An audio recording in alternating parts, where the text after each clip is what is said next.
அங்கே சாப்பிட்டாச்சா என்ன சமையல்? தோசை அவன் தோசை சுட்டு இனிமேத்தான் சுட போகிறானா. எல்லார் வீட்லேயும் தோசை தோசை தோசை.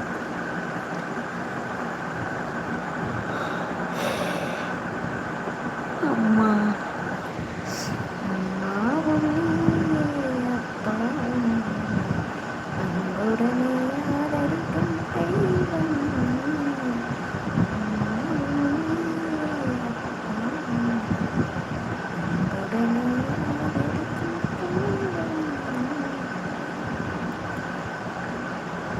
போச்சுடா, கடைசியில் அங்கேயும் தோசை தான். ஆமாம், நான் அங்கேயும் தோசை தான். அவன் அப்படியே சொல்லிட்டான் தோசை தான் அப்படின்ட்டு. எல்லார் வீட்லையும் இன்றைக்கி தோசை தான். நைட் ஆகிட்டாலே தோசை தோசை தோசை.